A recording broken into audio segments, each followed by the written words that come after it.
change the signature chart. No, I didn't. You don't want to upload it on. Okay. Did you get your haircut or did you just sell it? No, I did my bangs last night. Awesome. It looks good. Thank you. She's always changing her hairdo, so. Oh, yeah. Yeah, well then, I don't recognize. I've been trying to get things for like months. I just haven't been able to do it yet. I found a video online and I You did it followed yourself? Yeah, I'm just scared to do that. I don't know. yeah. I mess it up. My mom like does hair, so I'm like, you just have to be in the room. Yeah. Just like watch me do it in case I mess up. My mom doesn't do hair, but she tried when I was a kid. One time she did bangs straight across my forehead that were like up to here. Yeah. So what I did is I put like a middle part and then I made a triangle and then I leveled it out so it'd be like even, like a box. Okay. And then you take it and you twist it like 3 times and you cut it around your nose and then you like go like this. Oh, And then I just went like shorter. I like it a lot. Thank Thank you. you. Thank you. Except you keep changing it. I know. Well, I thought it was spring and so it's time for something new, right? It's still technically winter. Yeah, but I'm ready for spring. Well, I was ready for spring and winter started. That doesn't make any sense.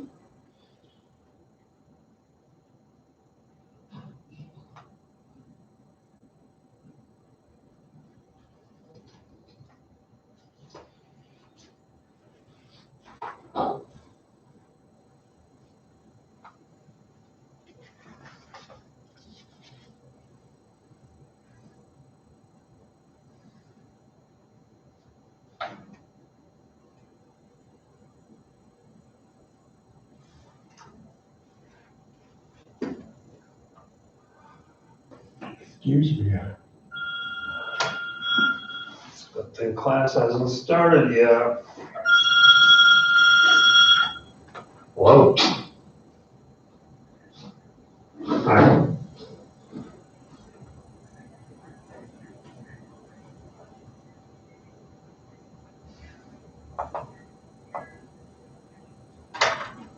Okay.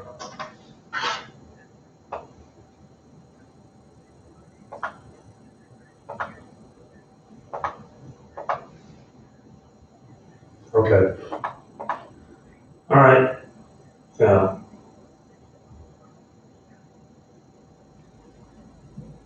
Okay.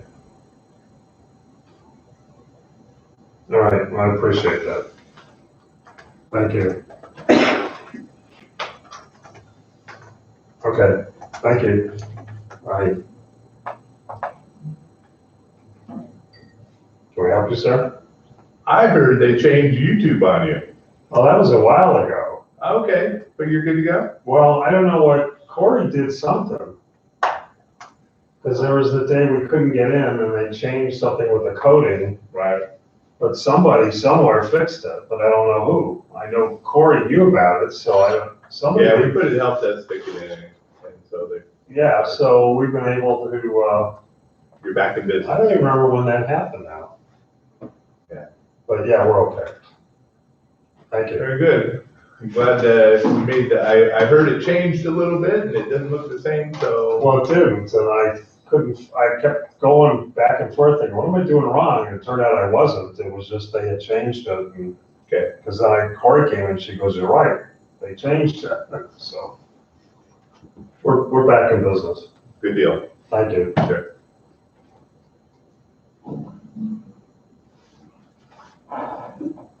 Oh my. Excuse me, I'm fighting a cold, so. Were there any changes on the PowerPoint that I should be aware of, or? So Carolyn did that abstract, but as far as the PowerPoint goes, I don't think we did anything. One more minute.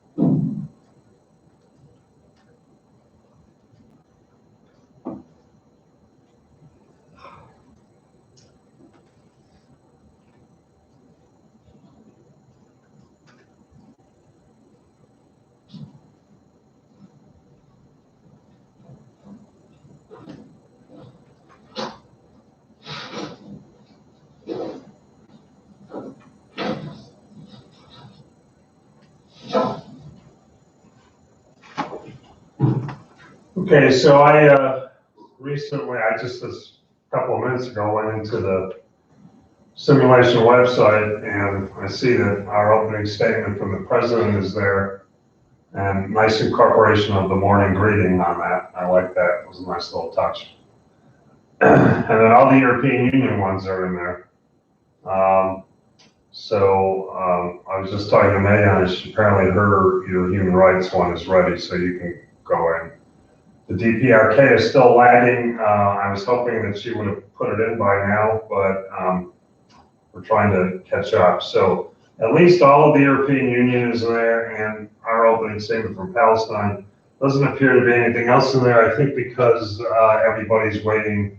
I'm not sure why they're waiting, maybe for the live date on March 9th, but I thought since with a lot of hours, it's very difficult to read, but you can certainly read it easily from any computer anywhere as long as you got the sign-on information. So, and then President Abbas, you said you had some questions about the abstract, and I suggested we could talk about it this morning. Yeah. Sure. So, I have some questions about what I wrote, but I have some questions about the Morris Bergody's poetry and why we chose the title like that. So it's clear that we're not doing a presentation about poetry. No, but poetry certainly captures the essence of Palestine. So your question was, oh, you mean in the abstract? In the abstract, I should make it clear that it's a more interesting topic than that. So let me see if I understand the question. The question is whether or not in the abstract to point out that the title was based on the poet. But for what reason? I got confused. Well, just so that it's clear that the presentation is about poetry. Because like thinking about the title and that could be misleading. Not aware of. Oh, I see, yeah. I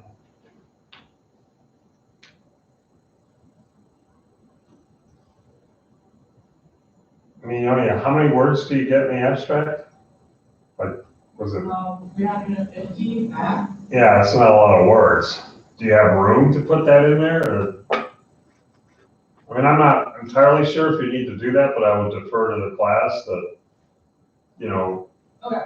It's not a presentation on poetry, but the idea that poetry captures the essence of the spirit of the people of Palestine. I mean, I don't know. I think when they read the abstract itself, it will probably be clear that the project isn't about poetry.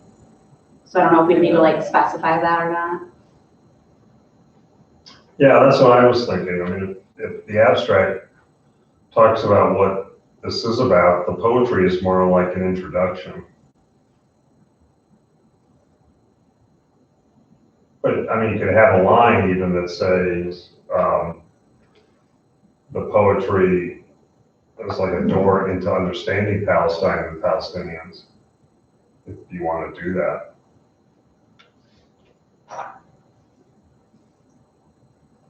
And I don't know if you have enough room at that 350 word count.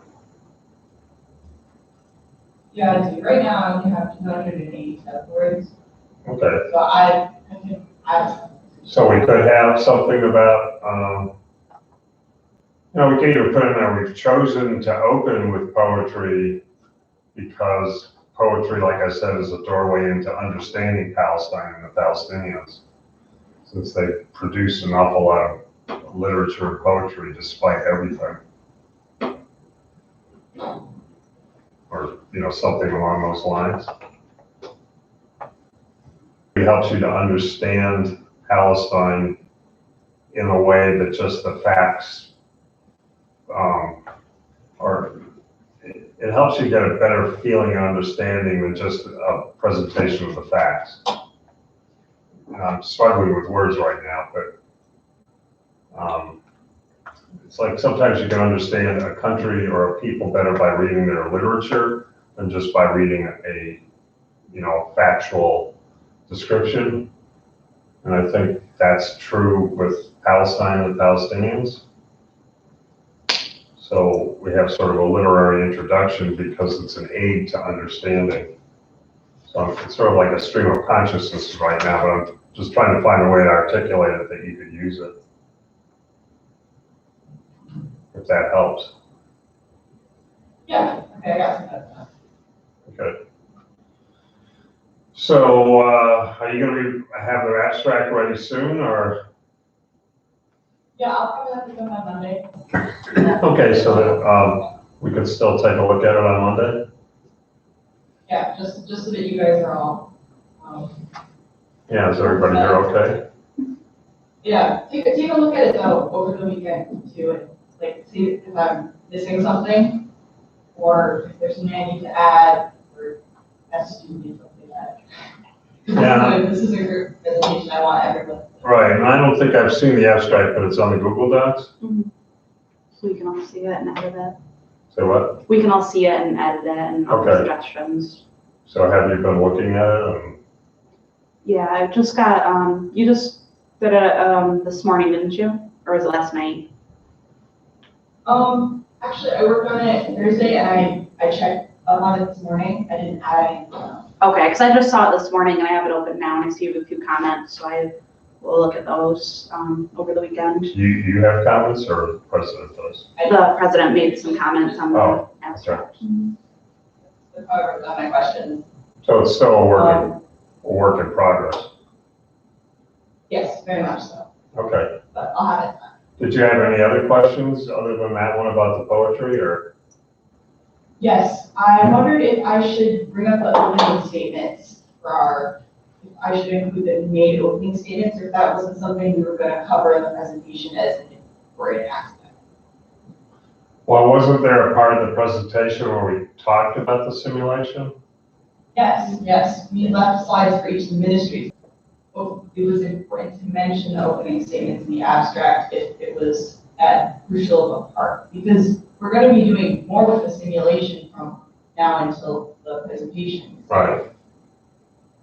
Is something else. So were you asking if we should have a slide for the opening statement since we have a slide for the other three?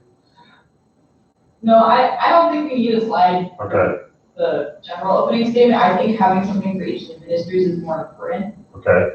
But I was wondering if I should mention that in the abstract. Well, in the abstract, you do talk about the simulation and the other opening statements, right, or briefly? Right. Yeah. So then I think it would be good to have a sentence on the overall one. Okay. I mean, because in the abstract, what do you say about the ministries? The goal is to agree on solutions to the three main initiatives of today's world: environment, economy, and human rights. We've learned much about Palestinians' history and the problems facing them, so we crafted opening statements to reflect those views. That's all I have. Okay. Highlighted. So especially because if I remember your opening statement correctly, we talked about our demand for independent Palestine, right? Right. Well, yeah, and so I think, because in addition to trying to develop proposals on environment, human rights, and economy, to a great extent from our perspective, we can't make any progress on that unless we have an independent nation state, which is the theme of the opening statement.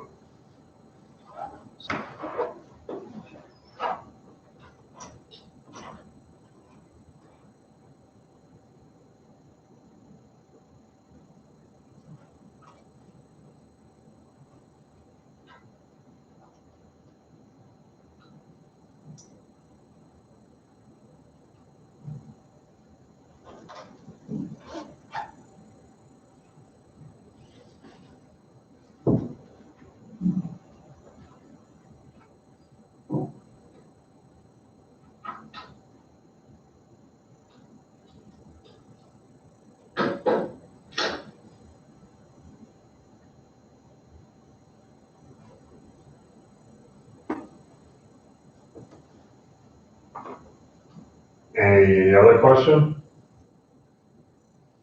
No, it's just, it's not, it's just grab with the other questions I have. Oh, okay.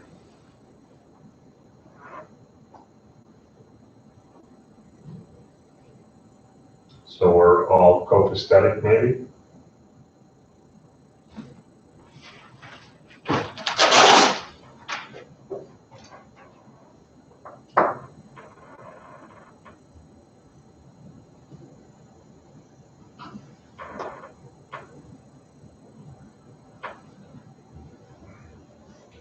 Any other questions before I go ahead?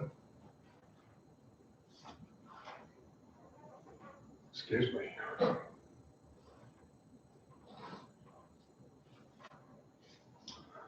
Okay, so one of the things I talked about in the syllabus, and one of the things I just talked briefly about in class, was this experiment whereby Israeli educators and Palestinian educators tried to bring about peace by trying to get both sides to understand the different ways in which they interpreted history. And I briefly mentioned that with the side-by-side book. And then because it's quite a complex book and there's a lot of stuff in there, but it was an attempt to bring peace by that dialogue, come to a common understanding of the history from Balfour up to the present day. They weren't entirely successful. They tried this in the real world. There was a little more understanding because people realized that while interestingly enough, they have the exact same history, and this is not unusual, the two sides interpreted it differently. It's kind of like talking to people in 1865 in the Confederacy versus people in the North.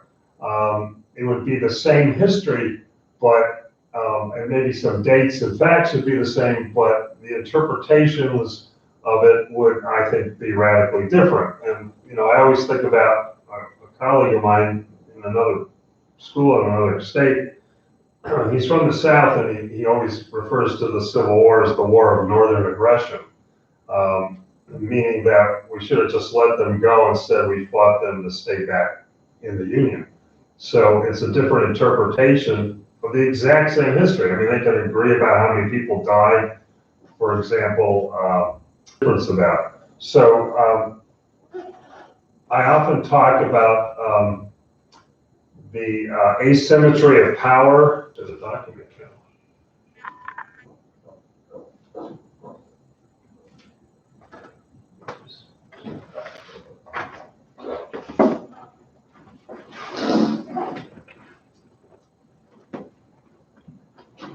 So I talk about the asymmetry of power.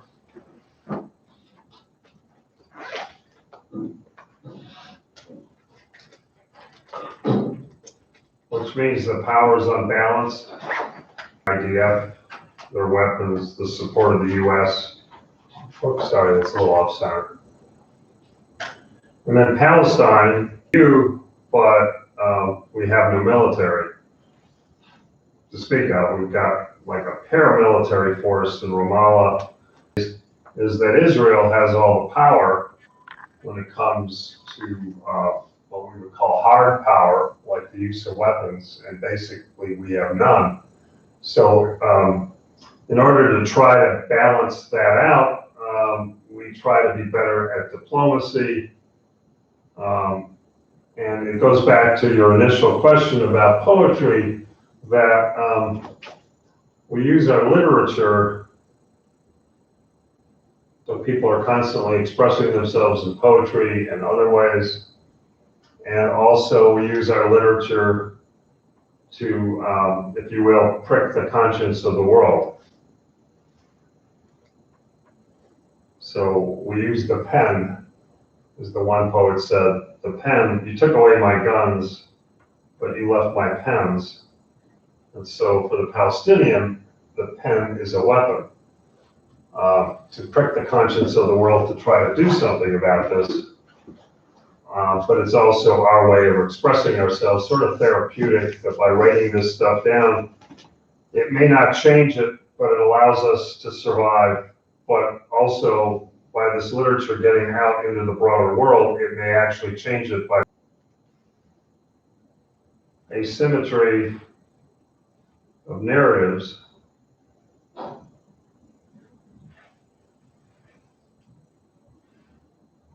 And we've talked a little bit about this too, because when we were looking at the two Zionist narratives versus the Palestinian narrative, the story of the Nakba, it appeared again that Israel had the dominant narrative based on Zionism. And when we talked about this, we talked about there were two Zionist models, and even in there was an asymmetry of power. So within Zionism, you remember we had an asymmetry, and that was that one of the theories, which was focused on a Jewish state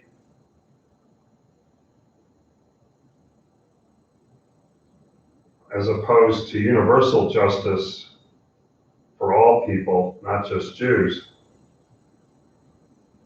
Because in Zionism, there were the two narratives, but that there was an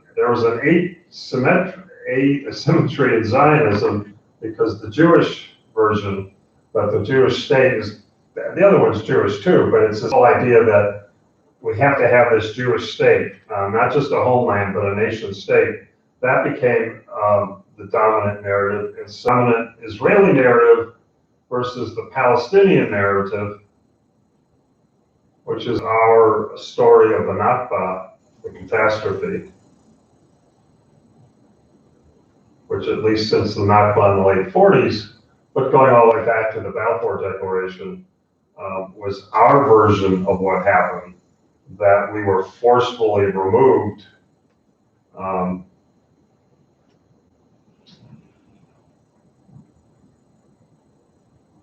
with all kinds of violence and bloodshed, and treated as fungible, that we could be happy in any Middle Eastern or Arab country, because after all, there is no such thing as a Palestinian people.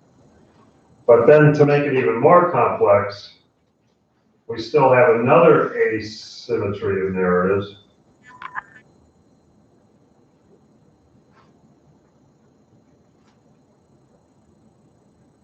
Only this time,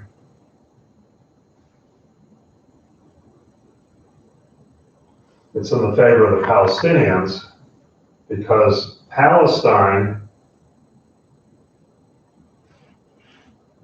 is surrounded by Arab native nations, nation states, Arab countries, Arab peoples, that while they may be divided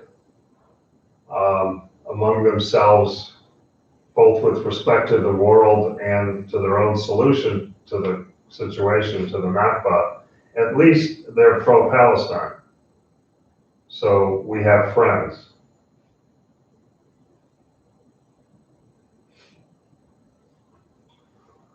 So in this asymmetry, we're in control, because we may not have a nation state, but we're surrounded by countries that would prefer that we have a nation state, and so we're surrounded by Arab friends, whereas on the Israeli side, in this asymmetry, Israelis consider themselves to be surrounded by hostile nations and peoples,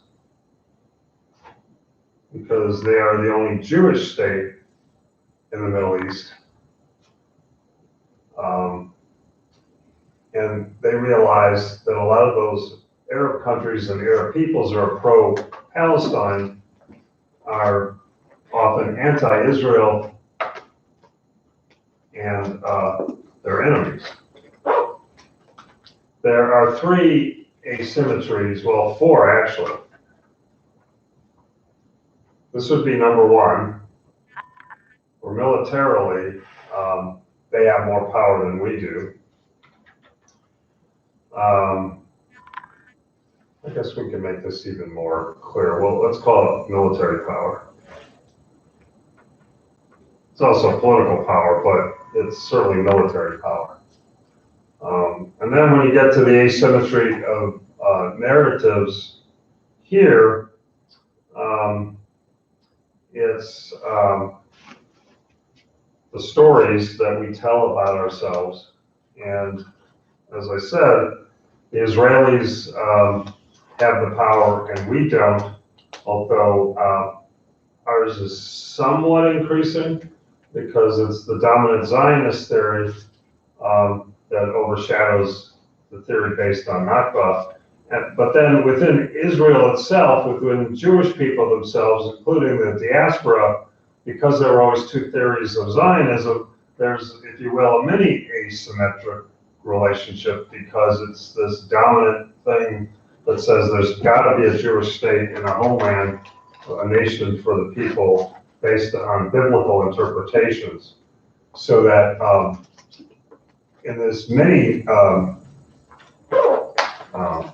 asymmetry narratives, this is a biblical based one.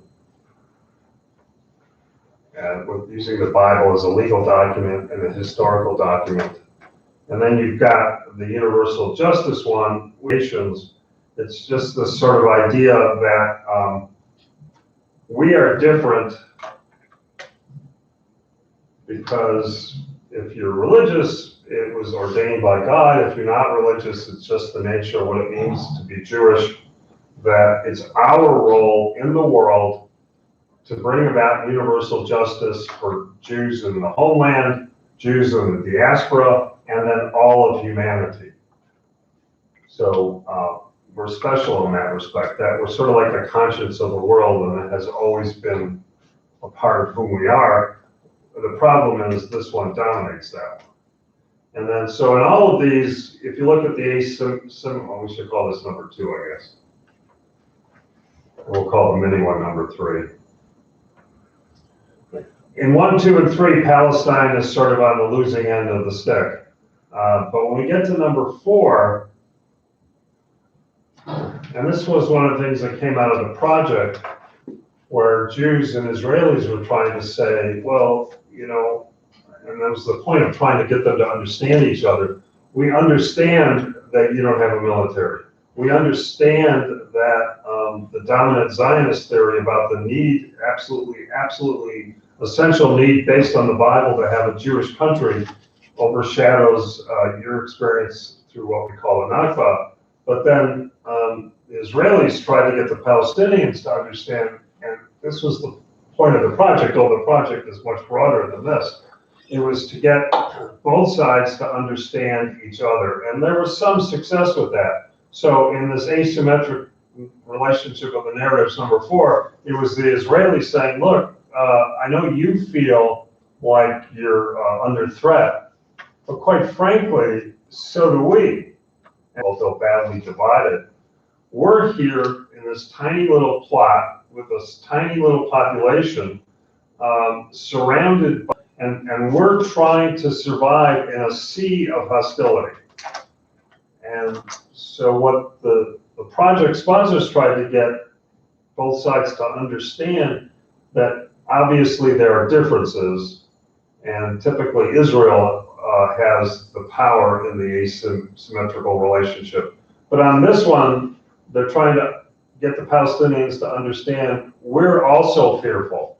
And so it was this idea of trying to get them both to understand that if you're afraid because Israel controls you, we're afraid because we're surrounded by all these people who are your friends, and therefore the reason we need to control you is because you are connected to forces much bigger, more powerful, even though we're connected to the United States, but the United States is on the other side of the world. We're sitting here all by ourselves, trying to survive in an incredibly hostile situation. And so it's not parallel, but it's similar in that the Israelis are trying to get the Palestinians to understand, well, you know, we know things may not be good for you, but because you live in fear, but we also live in fear.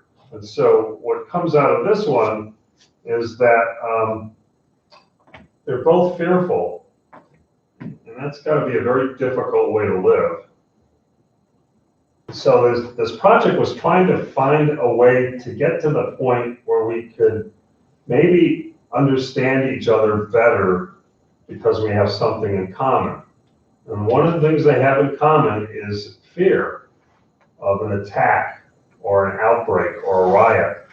And that if you're afraid of getting hurt in an attack, an outbreak, or a riot, I'm not going to say it doesn't matter what causes that fear, but the fact is you internalize it. So in the case of the Palestinians, ever since Nakba, and they have that generational trauma, which is what the Koreans will be talking about in the simulation ever since 1905.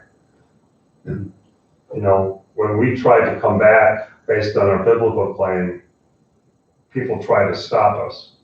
In fact, the European powers made it very difficult to move over there, and they had to break the law. And so we lived, I'm not going to say in a constant state of fear, get them to understand each other a little better. Even though from the Israeli perspective, they argued and said to the Palestinians, well, we have more to be fearful than you do, because you're surrounded by friends who want to destroy us, and we are surrounded by no friends. We're all by ourselves. And so perhaps sometimes we've done some stuff that maybe we shouldn't have, but it was out of fear, because we're surrounded by hostility. So then you get to the point of saying, well, maybe the only way to solve this problem, and you know, when we start thinking about a proposal in general for a Palestinian state, where we talked about maybe a one-state solution, a two-state solution, a federated solution, maybe one of the stepping stones is to understand this asymmetrical relationship, that what we need to do other than, and we've just said that, you know, Balfour was a mistake, it's got to be undone, otherwise there's no hope. But the other thing is this fear of each other that might be overcome by contact, which is why they did this project with some success. And then, as I mentioned, the book, it's fascinating because starting with Balfour, they put the Israeli description of what happened on one side, the Palestinian, and you have to be careful how you read it because the left side pages are all Israel and the right side pages are all Palestine. And then they have a glossary and they do the same thing. They take terms and they try to explain what Israelis understand the terms to be and what Palestinians understand the terms to be. From time to time, depending on how much time we have, I'm going to try to take us through that because it's another way to understand who Palestine, what is almost always favoring Israel until you get to the last one. So all of this is going on all at the same time, and we're trying to understand how to deal with it. So this is why, again, you know, going back to the first one, the use of literature often shows our fear and our need to survive. So let me pause for a second and see if anybody has a question or a comment before I move on. I have a question. Oh, sure. What was the name of that book you mentioned? It's this one. The title gets blurred. Hang on, let me move to a title page.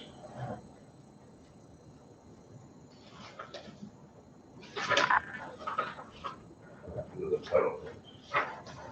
Side by Side, Parallel Histories of Israel-Palestine by Sami Adwan, Don Baran, Eyal Nadai, through the Peace Research Institute. And I think it's 2012.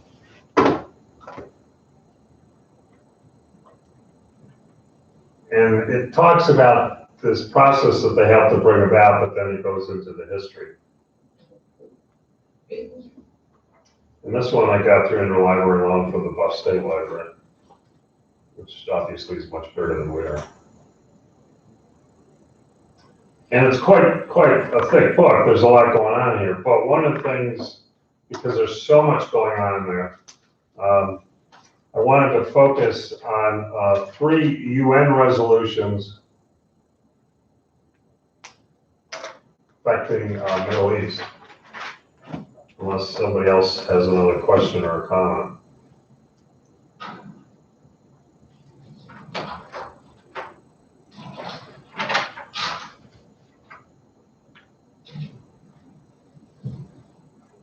So there are 3 very important UN resolutions affecting Israel and Palestine, and there are differences in the way in which they are interpreted. And this book has been very helpful with that. So the first one is UN Resolution 181. This comes from November 29, 1947. And this one has a very sharp contrast because, in effect, 181 brought about the independence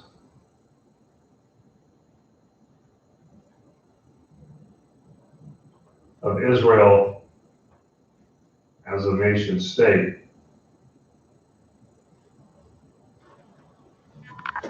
So, you know, for us, it's July 4th, 1776.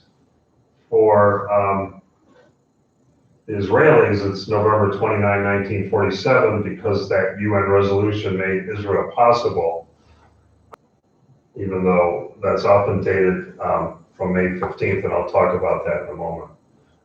Because May 15th is the day of Israel's independence, but it goes back to UN Resolution 181.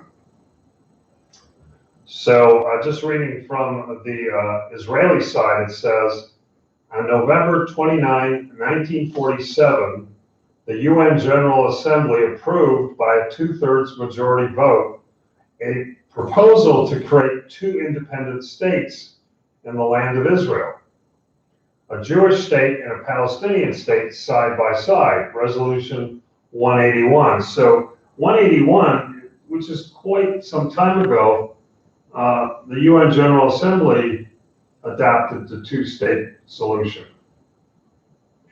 But it didn't coincidence began the next morning as the Arabs did not accept the partition plan. So from the perspective of Israel, because Arabs didn't like this vote, it resulted in a tax on Israel by Arabs. And the war that began on November 30th, 1947 is known as the War of the Independence because the Jewish Yishuv, I'll come back to that in a moment, succeeded in gaining its independence after the Arabs in the land of Israel and neighboring nations tried to prevent it. Jews also call this the War of Liberation. So from the perspective of even thinking about the asymmetric narratives, especially that last one, from the perspective of the Israelis, we had to fight this war of independence. We had to fight this war of liberation, even after a 2/3 vote in the UN, because the Arabs wouldn't accept it, and they did attack them. There's no doubt about it. And then if we go into the our glossary, whatever we want to call it. The Yishuv, sometimes it's spelled with an I, sometimes it's spelled with an E. The Zionist Jewish community that immigrated to and settled in the land of Israel, the new state of Israel. And it said, in 1917, the Yishuv numbered 55,000 people, so at the time of the Balfour Declaration, which represented about 10% of the population. By 1947, the Yishuv had grown to 650,000 inhabitants, about 33% of the population of the land of Israel. So in a relatively short time, 30 years, 1917 to 1947, the population goes up from 10,000 Jews to 650,000 Jews. Which, you know, if you're a Palestinian, or as they're referring to them as Arabs, that would seem to be a very threat. So if we go on the Palestinian side, talking about Resolution 181, this was in fact the start of the countdown for the establishment of the State of Israel on May 15th and the 1948 Nakba, which uprooted and dispersed the Palestinian people.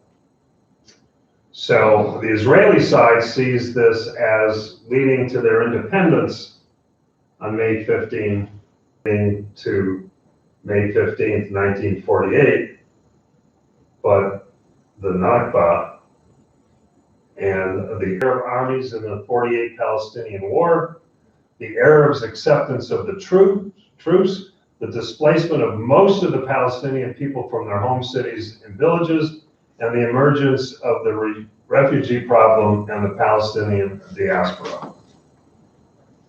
So Israel looks at this as a very fortunate thing that ultimately ends in their independence.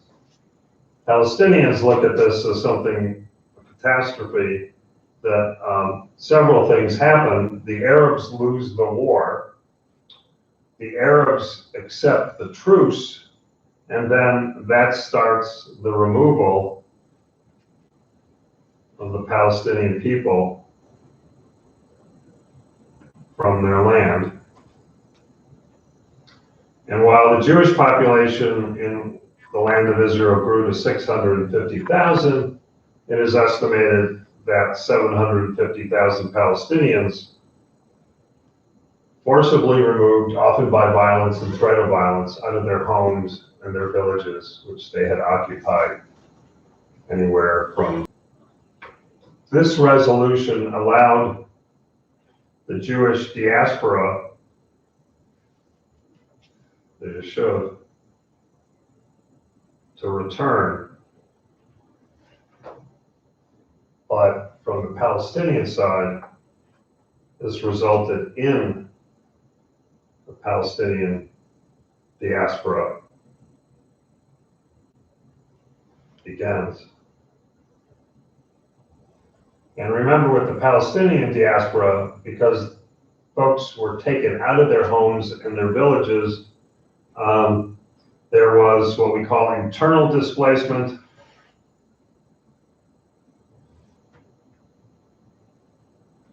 where people were chased out of the Middle East. They may have settled in other parts of the Middle East, but then ended up in Europe and ended up in America. The Jews date their diaspora to ancient times. The Palestinians date their diaspora to the 20th century. And so from the Israeli perspective, our independence led us to bring our people home. From the Palestinian side, your independence led us to us losing our home and finding displacement both internally and externally, which then resulted in that massive refugee problem that we have today. And also the fact that we're displaced within our own town, our own village, our own land. And so it involved almost equal amount of people, but that both events defined the countries and how they view the world. So when this eventually leads to May 15th, 1948, Israel celebrates it as their July 4th, and Palestinians and Arabs celebrate it as their defeat, and worse. So everything out of 181 for the Israelis was good. Everything out of 181 for the Palestinians was bad. And again, the project had them develop these parallel histories in the hopes of trying to understand why they both look at something so differently. Because they had obviously very different experiences.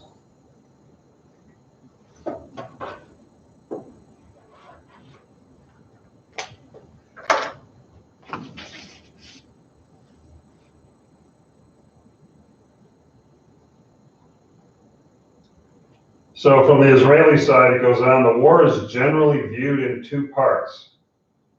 The first part was a civil war, which began with the UN vote for partition and ended when the British High Commissioner left the country and the British mandate formally ended, which went until May 14th, 1948. The second period featured an international war against the Arab nations. This began with the invasion of the newly declared State of Israel by several Arab countries and ended with signing of the armistice between Israel and Syria in 1949. So the Israelis look at this as an invasion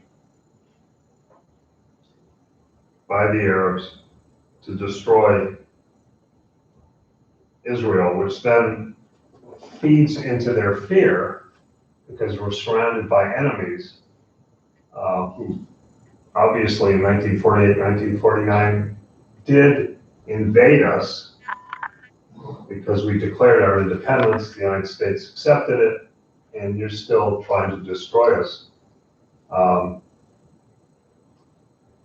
And the Palestinians would look at not as an invasion, but an attempt to take back what was always theirs. Keep an eye on the time.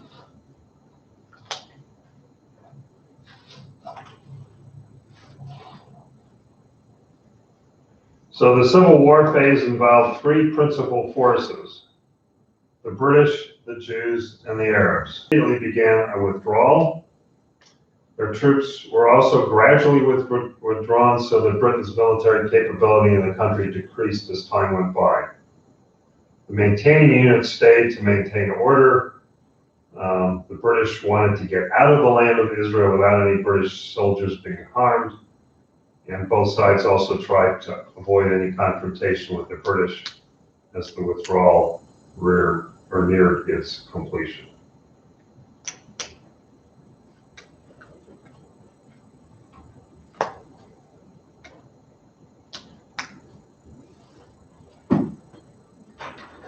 So in the middle of this war, with the Arabs taking back Israel and trying to destroy it, the British are trying to keep above the fray as they gradually pull themselves out and basically favor neither side. But because of the Balfour Declaration and the way the British just simply quit and moved out, the Palestinian side, as always, says this all started with Balfour. So Balfour is on both sides. But Balfour led to 181, which resulted in Israeli independence. But for the Palestinians, Balfour resulted in 181, resulting in their removal from what had always been there. So Israel got back what they said was theirs based on the Bible. The Palestinians say that we lost what had always been ours for thousands of years. And I don't know what you do with those two different versions of the story, but the project was designed to get people to understand each other's side as best as they could, and also because the UN is often seen as the agency that's supposed to bring about peace in the world, or at least to prevent violence from breaking out. It's a way to understand what the UN did. Now it's created this intergenerational knot. And I think the only thing you can do with this is to point out, all these people moved in, all these people got moved out.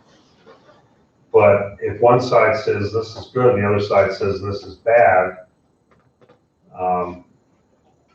I don't know if there's any way to resolve this, but it's an attempt to try to get a lot of time. So, we can look at the abstract again on Swell Monday. And I think Cassie is back, and then we can review her environmental statement, and then we can go from there. So I'll see you on Monday.